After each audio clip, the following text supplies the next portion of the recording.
પછી એ મારે કહે છે ને કે પંચવર્તમાનમાં દ્રઢ રીતે હોય, પછી એમના જીવનમાં જ્ઞાન હોય. જે આવા જે સંત છે કેવા ભગવાન અખંડધારક સંત, ગુણાતીત સંત, પરમ એકાંતિક સંત, એ બીજા સંતોથી અલગ જુદા કેવી રીતે પડે? તો એમના જે વિશિષ્ટ ગુણો, તો આપણે સ્વધર્મની વાત કરી, પછી બીજું રીતે આવે છે એનામાં એવું જ્ઞાન હોય. જ્ઞાન એટલે આપણે એવું ના સમજવું કે અમને બધું બહુ ભણેલા ગણેલા હોય ને એવું બધું. એ તો બધું વાચ્યાર્થ જ્ઞાન છે. પણ ખરેખરું જ્ઞાન શાસ્ત્રમાં કહ્યું કે ઋતે જ્ઞાનાન્ન મુક્તિ, કે ત્યાં જ્ઞાન વિના મુક્તિ નથી. તો એ કયું જ્ઞાન કે જેના વગર મુક્તિ નથી? તો ભગવાન. આ પૃથ્વી પર ભગવાન સાક્ષાત બિરાજમાન છે, એને જે ઓળખવા અને એના સ્વરૂપને સારી રીતે સમજવું કે મને મળ્યા જે મારા ઈષ્ટદેવ છે સ્વામિનારાયણ ભગવાન, એ સર્વોપરી છે, સર્વતાના અવતારી છે, સર્વ કારણના કારણ છે, અને એ સર્વ કરતાર્થ છે. મારા જીવનમાં જે કંઈ બને છે એ મારા ધણીની ઈચ્છાથી થાય છે, એમની મરજીથી થાય છે. એ પછી સારું પણ થતું હોય કે પછી કદાચ કે નિષ્ફળતા મળતી હોય, પણ એ બસ એક જ કે ભગવાનની ઈચ્છા.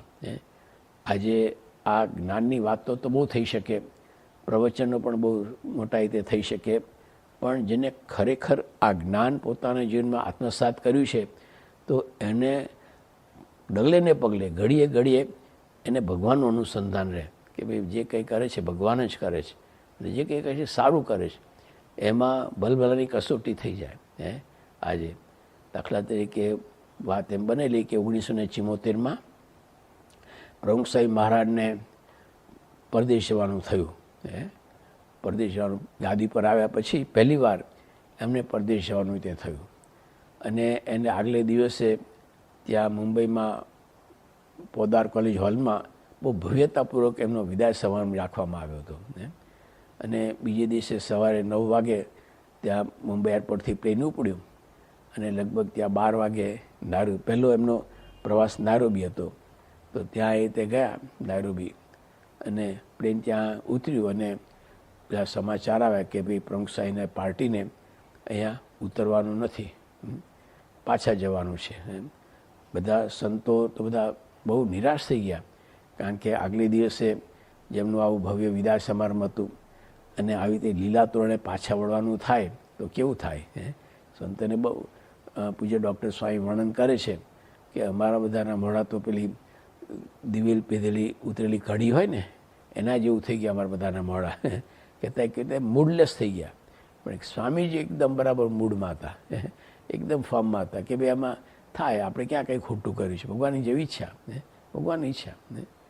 ત્યાં લંડનમાં ત્યાં આગળ બધા હરિભક્તોને મંદિર માટે જગ્યા માટે ઘણી બધી ખેંચ પડતી હતી. એટલે સ્વામીશ્રી એમને આદેશ આપેલો કે આપણે કંઈ હવે સારી વિશાળ જગ્યા આપણે લઈએ, ત્યાં મોટું વિશાળ સંકુલ આપણે બનાવીએ. એટલે ત્યાંના હરિભક્તે બધી તપાસ કરી અને હેરો નામનો વિસ્તાર છે, હેરો, ત્યાં આગળ એવી સારી જગ્યા હતી. એ જગ્યામાં વિચાર થયો કે અહીંયા કરીએ. પછી સ્વામીને બતાડી, કહ્યું કે બાપા અહીંયા આ જગ્યામાં આપણે મંદિર, કે સ્વામી કે બરાબર છે, સારી છે કે. એટલે પછી કાઉન્સિલ આ બધી એની સાથે વાટાઘાટ થઈ અને એમને પણ પરમિશન આપી કે કંઈ વાંધો નહીં, તમે તમારું સ્થાન અહીંયા બનાવો. એમને પણ પરમિશન આપી. નક્કી થયું કે અહીંયા આપણે મંદિર બનાવો. પછી બન્યું શું કે આજુબાજુના જે રહેવાસીઓ હોય ને એમને ખબર પડી કે ભાઈ આ હિન્દુનું મંદિર થવાનું છે અહીંયા. હવે આ બધા ધોળિયાઓ કેવા કે એને આવું બધું ગમે નહીં. આજે એમના વિસ્તારમાં ઘોંઘાટ થાય, એમના વિસ્તારમાં બધો ટ્રાફિક વધી જાય, એ તો એનાથી એમને મૂંઝવણ થઈ જાય. એટલે એમને કાઉન્સિલમાં ફરિયાદ નોંધાવી કે ભાઈ અમારા વિસ્તારમાં હિન્દુનું મંદિર થાય એ અમને માન્ય નથી. અને એ દેશોમાં તો એવું ને કે સરકાર છે ને એ પબ્લિકનું સાંભળે, પબ્લિકનું સાંભળે. એટલે પછી કાઉન્સિલે આપણી સંસ્થાને ભાઈ તમારાથી મંદિર નહીં થઈ શકે, તમારે બીજું કંઈક સ્થાન બનાવવું, ક્લબ કેવું તો બનાવો, પણ મંદિર નહીં થઈ શકે. હવે આપણે તો ખાસ મંદિર માટે જગ્યા લીધી હતી. હવે શું થાય તે પછી તો બધાની સલાહ લીધી. તો એમ કહ્યું કે હવે આપણે કોઈ સારો વકીલ એ કરી અને કાઉન્સિલની સામે કેસ કરી, કારણ કે આપણે અગાઉની પરમિશન લીધી હતી આપણે.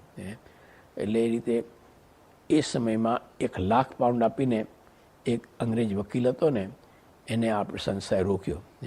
અને પછી એની સલાહ સૂચન પ્રમાણે બધી સહીઓ ઉઘરાવી આજુબાજુથી અને ઘણું બધું થયું. પ્રમુખ સાહેબમાં છે ને રોજ ત્યાં ધૂન પણ કરાવતા હતા કે આપણે જગ્યાનું આ થઈ જાય રીતે. અને પછી તો સ્વામીને અહીંયા દેશમાં આવવાનું થયું અને સ્વામી અટલાદરા હતા અને રાત્રે સુવાનો એમનો ટાઈમ હતો. અને તે વખતે ત્યાંથી CM પટેલ જે ત્યાંના ચેરમેન હતા એનો ફોન આવ્યો કે સ્વામી કેસમાં આપણે હારી ગયા છે, કેસમાં આપણે હારી ગયા છે. સ્વામી એટલું જ કે જય ભગવાનની ઈચ્છા, જય ભગવાનની ઈચ્છા. ને સ્વામી તો ગળગાટા સૂઈ ગયા રીતે. પછી વિવેકસાગર સ્વામી જોયું તો સ્વામી તો એકદમ સૂઈ ગયા.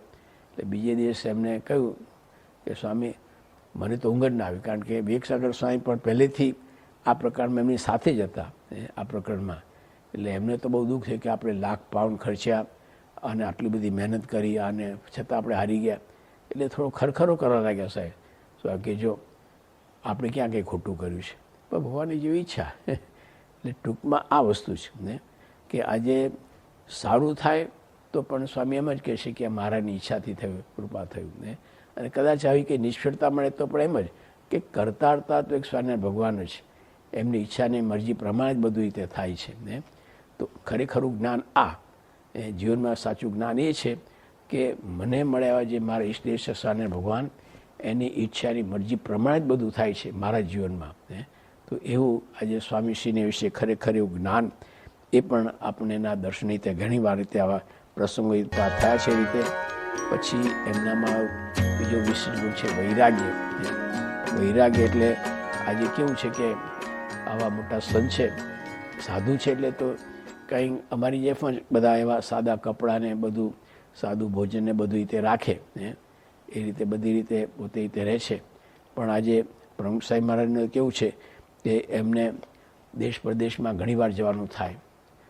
ત્યાં દેશ પરદેશમાં જાય તો મોટા મોટા પ્રેસિડન્ટ છે, પ્રાઇમ મિનિસ્ટર છે, એ બધાને મળવાનું થાય. ત્યાં મોટી મોટી ફર્સ્ટ ક્લાસ ગાડીઓ હોય એમાં ફરવાનું થાય. ત્યાં આગળ એ રીતે બધા સારા હરિભક્તોના ઉતારા હોય એને ત્યાં ઉતારો કરવાનો થાય. ત્યાં બધું તેવું હોય પરદેશમાં. પણ એના એ સ્વામી જ્યારે દેશમાં આવે ને ત્યારે પાછા આદિવાસી વિસ્તારમાં પણ જાય. આદિવાસી વિસ્તારમાં કોઈ વ્યવસ્થા ન હોય. સવારે ટોયલેટ જવાની પણ લોટો બહાર જવું પડે તો એ સ્વામી જાય. અને નાહવાનું ક્યાં પેલી ડંકી હોય ને ત્યાં નીચે બેસીને નાહી લઈ લીધે. એમને કે ભાઈ આવું અમારે તો આવી વ્યવસ્થા જોઈએ, આવું કંઈ નહીં. આજે જે મળે એને એકવાર સ્વામી ત્યાં આગળ ભાવનગર જવાના હતા અને રસ્તામાં એની ગાડી બગડી. એટલે પછી મોડું થતું હતું એટલે સ્વામી એક રિક્ષાવાળાને ઊભો રખાવ્યો અને રિક્ષાવાળાને ઊભો રખાવીને પછી એ સ્વામી કે ચાલો આપણે ત્યાં લાતી બજાર આપણું મંદિર છે ને ત્યાં જવાનું છે. હવે ત્યાં સ્વામીની રાહ જોવાતી હતી એટલે બધા જે સ્વયંસેવકો હતા ને એ કોઈ પણ વાહન ત્યાં મંદિરે ઊભું ના રહેવા દે. બધા આગળ જાઓ કારણ કે કેમ સ્વામીની ગાડી અહીંયા આવશે. અને થોડી વાર થઈને પછી સ્વામીશ્રીની રિક્ષા આવી એટલે સ્વયંસેવકો તો ભાઈ આગળ જા. ત્યારે રિક્ષા કહે ભાઈ સ્વામી છે આમાં. બધા ચોંકી ગયા કે સ્વામી રિક્ષામાં ને એવું. એમને ક્યારેય સંકોચ નથી થયો કે મારાથી રિક્ષામાં બેસાય. સ્વામીશ્રી આવા મોટા છે ને છતાં પણ એમને રિક્ષામાં મુસાફરી કરી છે, ગાડામાં મુસાફરી કરી છે, બસમાં મુસાફરી કરી. શરૂઆતમાં તો ટ્રેનમાં 3rd ક્લાસમાં મુસાફરી કરતા શરૂઆતમાં. એટલે એમને વૈરાગ્ય કંઈ આ રીતનું બધું કે મારે આવવું જોઈએ કે આમ હોય તો જ ચાલે એ કોઈ પ્રકારની આ શરીરને માટે કોઈ પ્રકારની આવી એમને અપેક્ષા નહીં. તો એવો જેમનામાં ખરેખર આ પ્રકારનો વૈરાગ્ય એ પણ આપણને તે દેખાય.